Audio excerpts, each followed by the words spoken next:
할렐루야. 오늘은 어린이 주일입니다. 예로부터 사람이지만 사람으로 대접받지 못하고 좀 천시된 사람들이 있었습니다. 노예와 여성과 어린이가 바로 그들입니다. 그러다가 여성의 인권이 신장되고 노예가 해방되고 그리고 맨 나중에 어린이를 존중하는 시대가 도래하게 됩니다. 사람들은 20세기에 들어왔어야 겨우 어린이가 세상의 미래라고 해서 어린이의 소중함과 가치를 인식하게 되는 것입니다. 아마 세상에서 가장 귀하고 아름답고 소중한 존재가 있다면 그것은 어린이고, 우리에게 주어진 가장 중요한 사명 중에 하나는 이 어린이들을 양육하는 것일 것입니다. 최고의 농사는 자식 농사라고 하지 않습니까? 자, 그러면 우리는 어떻게 하면 하나님께서 우리에게 맡겨주신 자식들을 잘 키울 수가 있을까요? 우리 중에서 자기 자식을 잘 키웠다고 자부할 수 있는 사람은 그리 많지 않을 것입니다. 그리고 우리 자식이, 그리고 그들이 낳은 자식인 손자가 장차 어떻게 될지 그건 아무도 모르기 때문입니다. 그래서 우리는 남의 자식에 대해서 함부로 이렇다 저렇다 막말을 해서는 안 되는 것입니다. 우리도 지금 자식을 키우고 있는 입장이기 때문입니다. 반상회를 마친 여인들이 몇 살 때 부모 노릇하기가 제일 힘든지 서로 이야기하고 있었습니다. 젊은 세대기 말합니다. 빨리 2살이 지나갔으면 좋겠어요. 너무너무 힘들어요. 그랬더니 옆에 있던 다른 아주머니가 말합니다. 아이가 학교 들어갈 때쯤 되면 2살 그건 아무것도 아니에요. 그러자 옆에 있던 다른 아주머니가 말해요. 자녀가 10대가 되어봐요. 사춘기가 되면 정말 골치 아프답니다.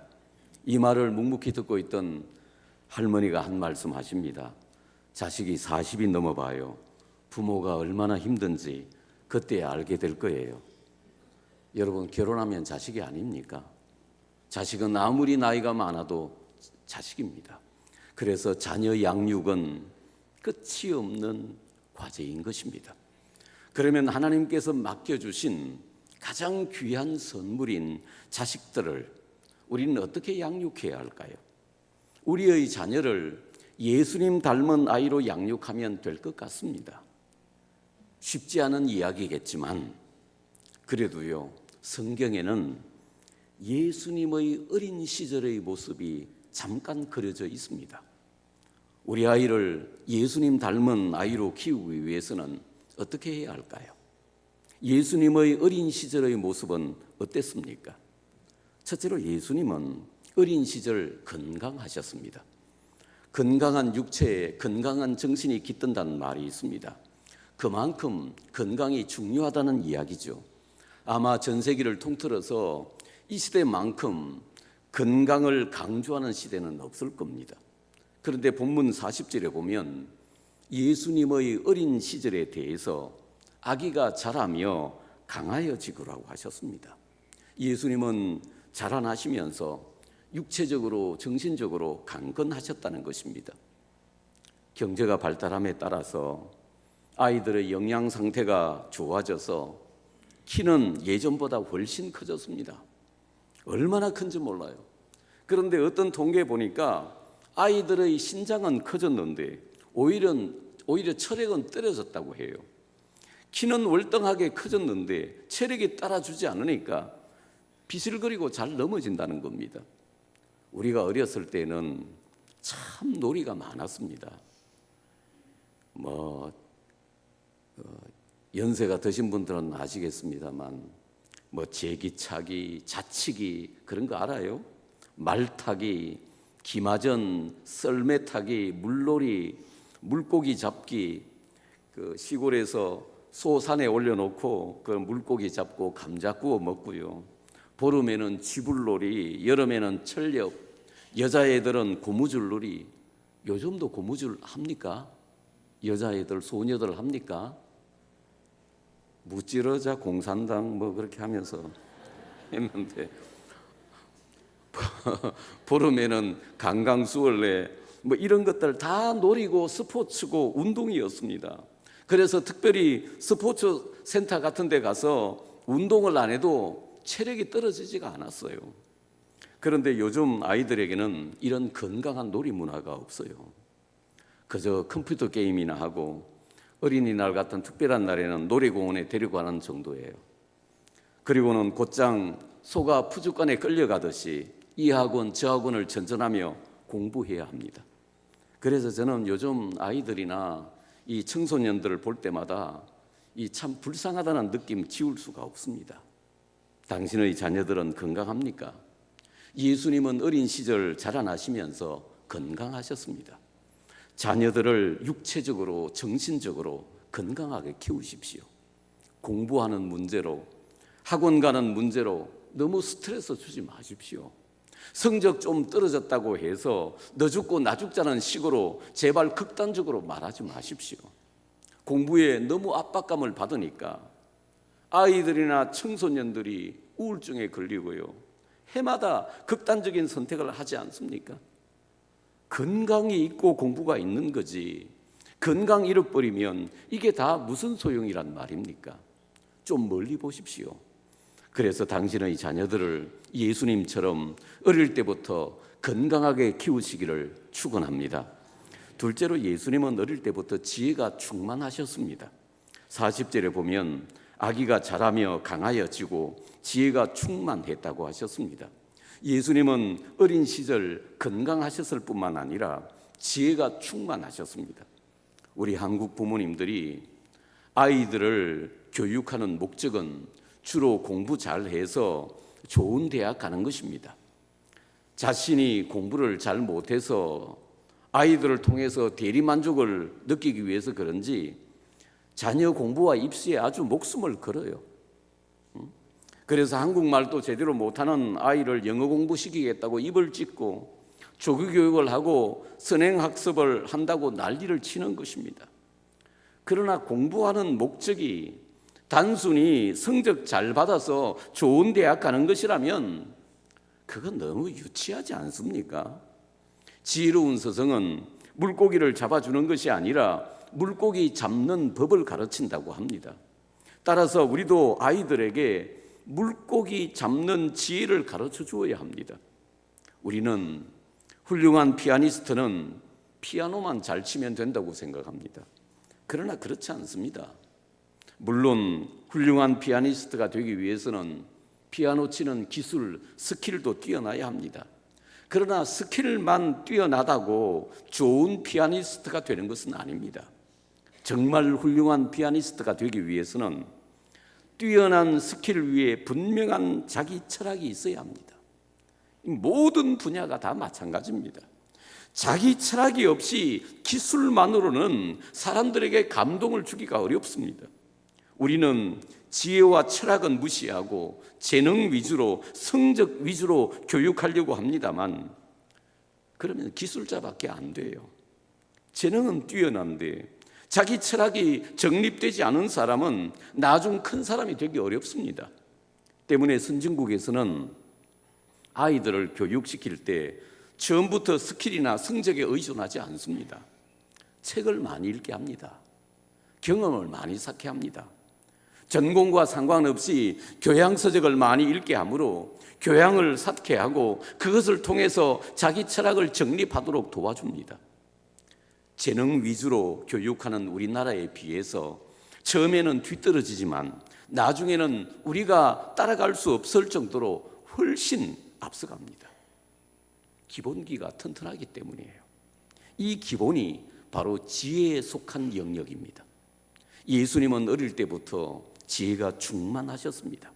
그래서 12살의 어린 나이임에도 불구하고 성전에서 대학자나 랍비 같은 지도자들과 얼마든지 대화하고 토론하실 수 있었던 것입니다.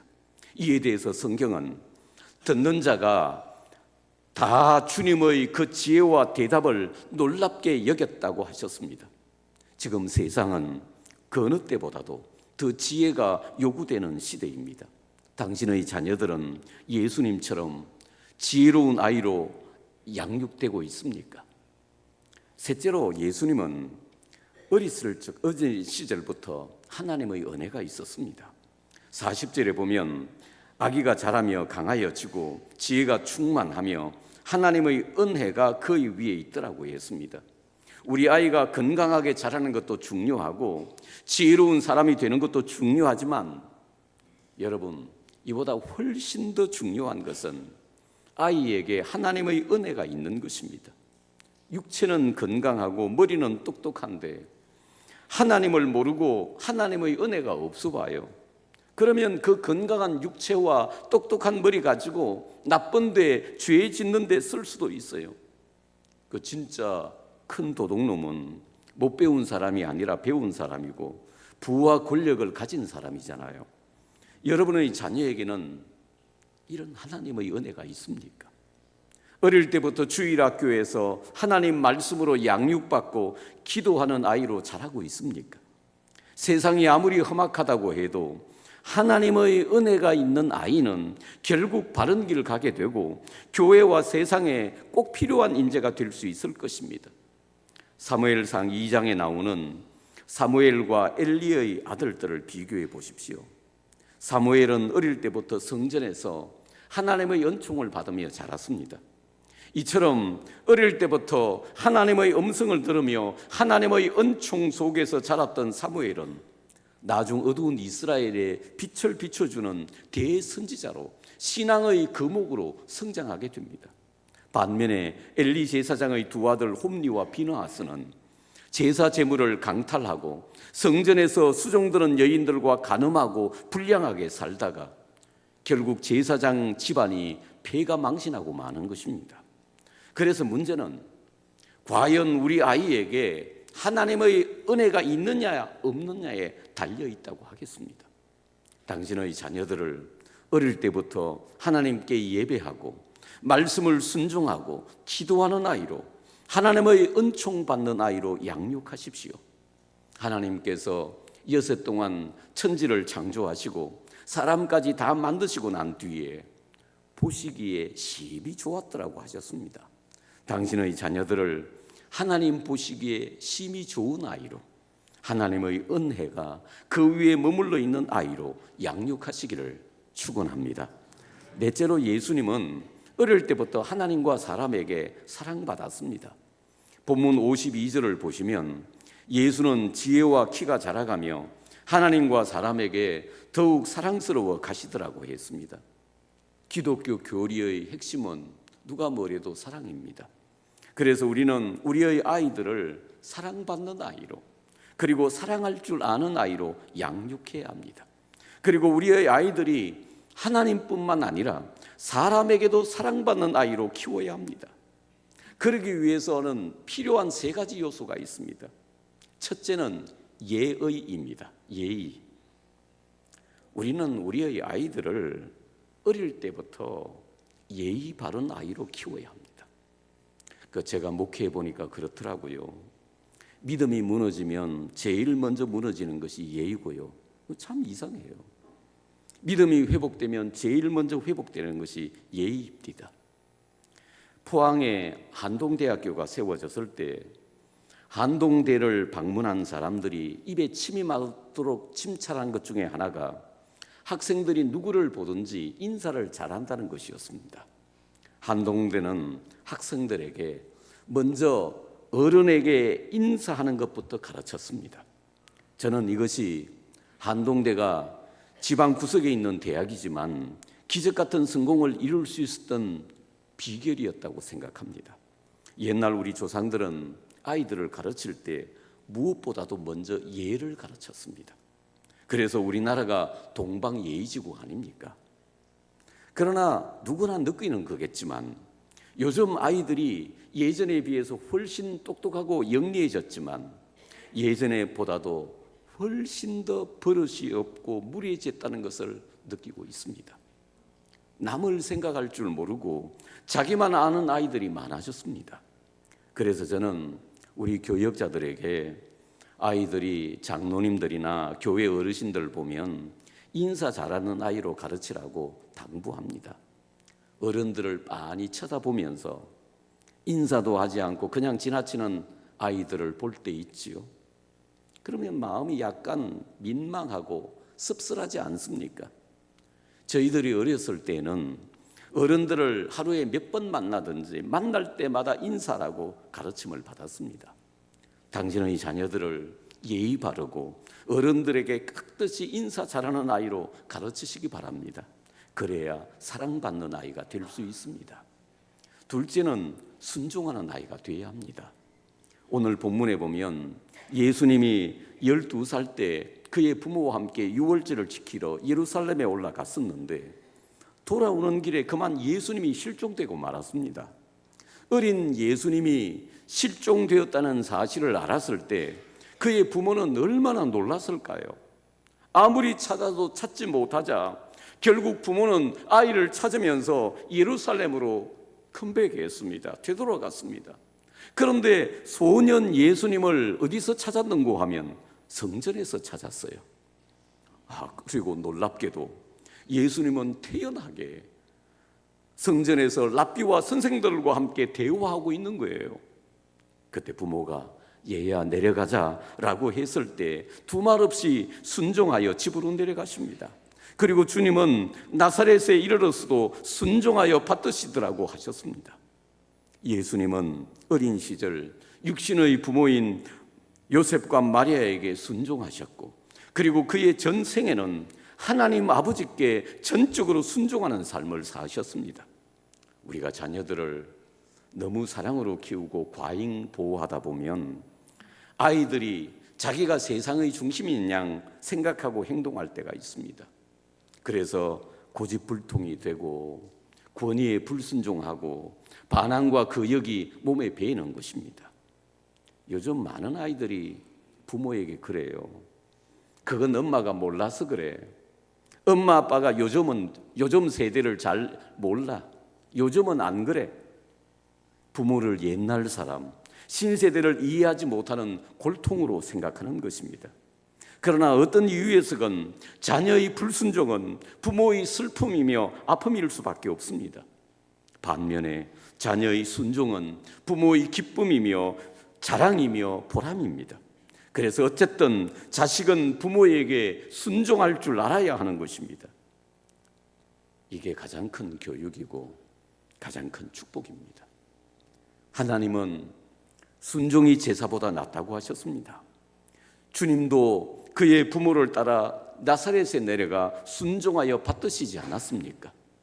주님의 33년의 생애는 한마디로 순종하며 받드시는 삶이라고 할 수 있을 것입니다. 반항하고 거역하는 자녀가 아니라 순종하는 자녀가 사랑받습니다. 당신의 자녀들은 부모님과 어른들께 순종하고 있습니까? 셋째는 사랑받고 사랑하는 아이가 되어야 합니다. 고기도 먹어본 사람이 먹을 줄 안다고요. 사랑도 사랑받아본 사람이 사랑할 줄 압니다. 아이들은 내가 엄마 아빠로부터 사랑받고 있다. 선생님이 나를 사랑하신다. 목사님이 나를 사랑하신다는 것을 깨닫는 순간 행복해집니다. 그 중에서도 단연 최고가 부모의 사랑입니다. 내 아버지와 어머니가 나를 사랑하신다. 나를 위해서는 못하실 게 없다. 무엇이든지 하실 수 있다는 것을 깨닫는 순간 아이의 마음속에는 긍정의 에너지가 불끈불끈 솟아나는 것입니다. 밥을 안 먹어도 배가 부르고 세상에서 제일 행복한 사람이 되는 것입니다. 세상에 자기 자식 사랑하지 않는 사람이 어디 있겠습니까? 그런데 문제는 어떤 아이들은 그 사랑을 느끼지 못한다는 데 있습니다. 아직 철이 없고 어리기 때문이죠. 그래서 우리는 그들이 알 수 있도록 사랑을 표현해야 할 필요가 있는 것입니다. 스킨십도 해주고 자주 안아주고 징그럽다고 해도 뽀뽀도 해주어야 합니다. 그래야 아이들의 마음에 사랑이 생기고 풍요로워지고 면역력도 높아지고 남을 사랑할 줄 아는 사람이 되는 것입니다. 세르비아계 호주 사람 닉 부이치치라는 사람이 있습니다. 그는 태어날 때부터 팔도 없고요, 다리도 없는 선천성 사지 절단의 장애인으로 태어났습니다. 어린 시절 그는 자신의 장애에 대해서 비관한 나머지 무려 3번이나 자살을 기도하기도 했습니다. 왜 그렇지 않겠습니까? 이런 상태로 태어났다면 누구라도 죽고 싶은 마음이 들 수 있겠죠. 하지만 이런 선천적인 질환에도 불구하고 닉 부이치치는 베스트셀러 작가가 되고 세계적으로 유명한 강연가가 되었습니다. 그가 이렇게 되기까지는 부모의 숭고한 사랑이 있었습니다.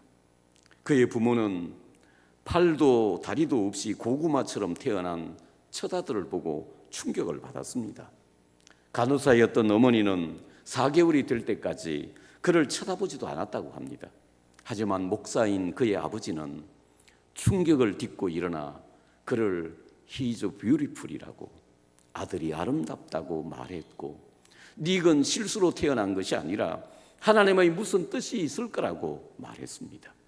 부모님의 무조건적인 사랑과 응원 속에서 부이치치는 특수학교가 아닌 일반 학교에 다녔고 정상 아이들과 함께 공부했으며 학생회장을 맡기도 했습니다. 호주 그리피스 대학에서는 회계학과 경영학을 복수로 전공했습니다. 19살 때 첫 연설을 시작한 후에 다양한 사람들을 대상으로 설교와 강연회를 인도했는데 가는 곳곳마다 사람들에게 감동과 희망과 용기를 주었습니다. 우울증에 빠져 절망하고 자살하고 싶은 사람도 부이치치 앞에서는 절망이 사침을 깨닫고 다시 희망과 용기를 갖게 된다고 합니다.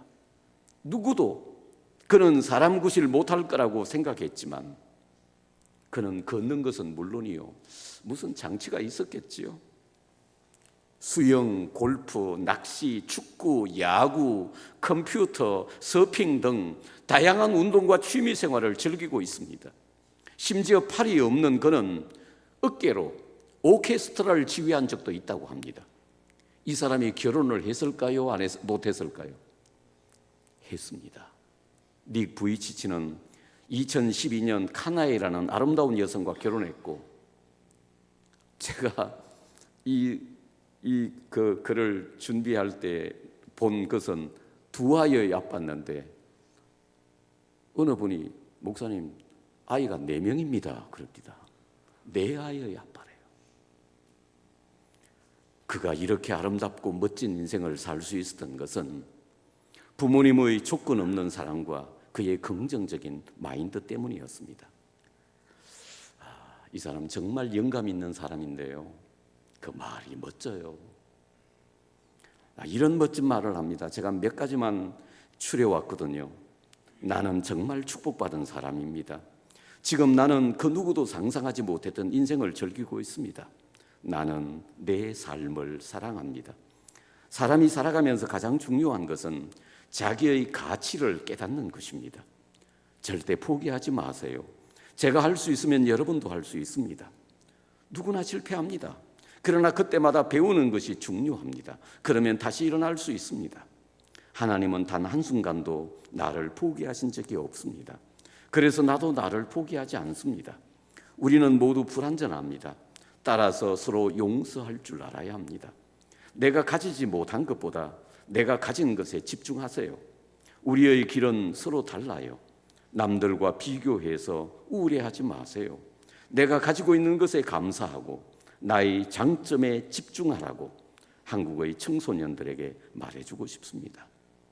어느 날 부이치치는 깊은 절망에 빠져서 그의 동생에게 형은 21살쯤 자살할 작정이라고 조용히 이야기해 주었습니다. 고등학교와 대학은 그럭저럭 마칠 수 있다고 해도 그 후 남들처럼 취직을 하거나 결혼해서 정상적인 삶을 살 수 없다는 생각 때문에 깊은 우울증에 빠진 것입니다. 동생이 이 사실을 아버지에게 이야기했습니다. 그가 잠에서 깨어났을 때 아버지는 침대 곁에서 손가락으로 그의 머리칼을 다정하게 빗겨주면서 이렇게 말했습니다. 죽으려 한다니 그게 무슨 소리냐? 앞으로 얼마나 좋은 일들이 기다리고 있는 줄 아느냐? 우리가 있는데 뭘 그렇게 걱정하니? 걱정하지 마.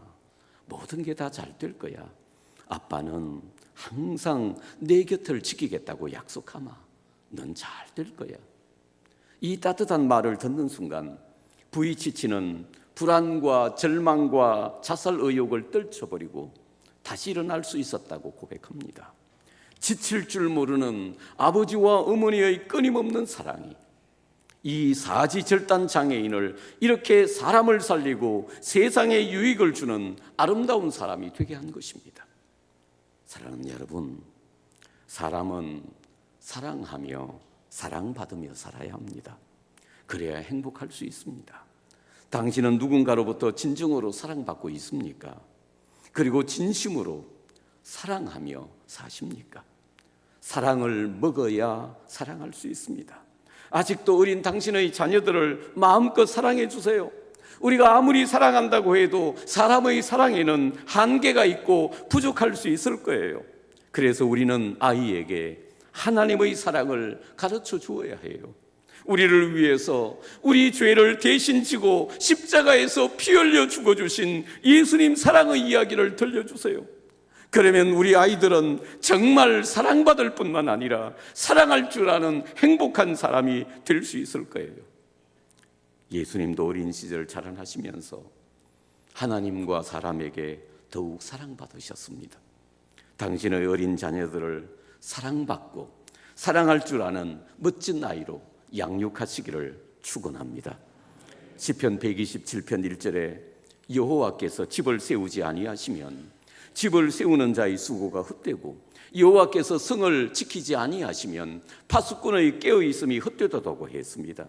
우리가 아무리 아이들의 교육에 열을 올리고 수고하고 가르쳐도 하나님이 지켜주시지 않고 세워주시지 않으면 헛수고가 될 수밖에 없다는 것입니다. 그러므로 우리의 자녀들을 하나님이 키워주시도록 여러분 하나님께 맡기십시오. 그러면 우리보다 우리 자녀들을 더 사랑하시는 하나님께서 친히 그들을 인도하시고 양육해 주실 것입니다. 누구나 느끼는 거겠지만 부족한 우리가 자녀를 키우는 것은 한계가 있습니다. 높은 절벽 앞에 서는 것 같은 절망과 한계를 느낄 때 있습니다. 그러나 하나님께 맡기면, 하나님께 기도하고 맡기면 하나님은 우리의 자녀를 완벽하게 키워주실 줄로 믿습니다. 사랑하는 성도 여러분, 당신의 자녀들은 지금 어디 있습니까? 그들은 주 안에서 건강하고 지혜롭고 그리고 은혜 충만한 아이로 자라고 있습니까? 주 안에서 예의 바르고 순종하는 아이로 자라고 있습니까? 그리고 주 안에서 사랑받으며 사랑할 줄 아는 행복한 아이로 자라고 있습니까? 무슨 농사 해도 자식 농사가 최고입니다. 자식은 하나님께서 우리에게 주신 최고의 선물이요 기업입니다. 이 사랑스러운 당신의 자녀들을 어린 시절의 예수님처럼 사무엘처럼 아름답게 키우셔서 자식들 때문에 당신의 인생이 한없이 행복하고 자랑스럽고 만족하게 되시기를 주의 이름으로 축원합니다. 기도하시겠습니다. 오늘 어린이 주일입니다. 어린이 양육에 대해서 우리가 생각했는데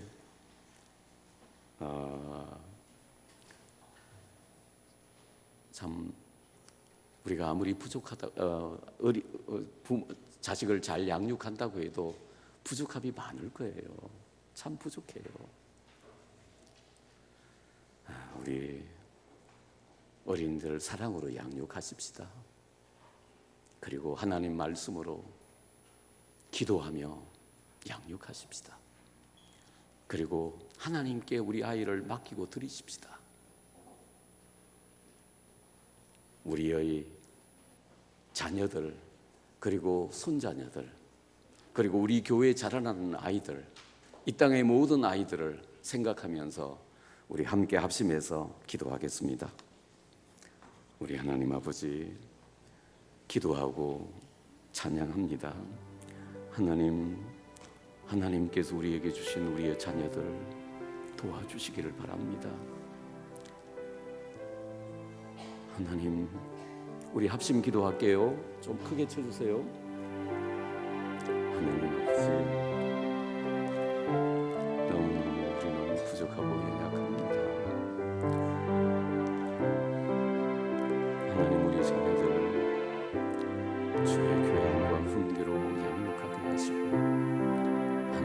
이루는 아름다운 자녀들 되게 해주시기를 바랍니다. 하나님 아버지, 좋은 부모가 되지 못했던 걸 용서하시고 우리의 자녀들과 우리 자녀들과 하나님 손에 맡깁니다. 잘 양육해서 하나님 기쁨으로 자라게 해주시옵소서. 우리의 교회 학교에서 자라는 어린이들 사랑하는 주님, 오늘 어린이 주일에 우리의 자녀들을 생각해 봤습니다. 우리가 좋은 부모 되려고 발부둥 쳤지만 하나님 앞에서, 말씀 앞에서 생각해 보면 좋은 부모 아니었습니다. 하나님 말씀과 사랑으로 기도하며 믿음으로 양육하기보다는 우리 생각과 감정으로 양육할 때도 많았습니다. 용서해 주시옵소서. 우리의 자녀들, 우리의 손자녀들 주님 손에 부탁합니다. 하나님께서 우리 자녀들을 양육하여 주시옵소서.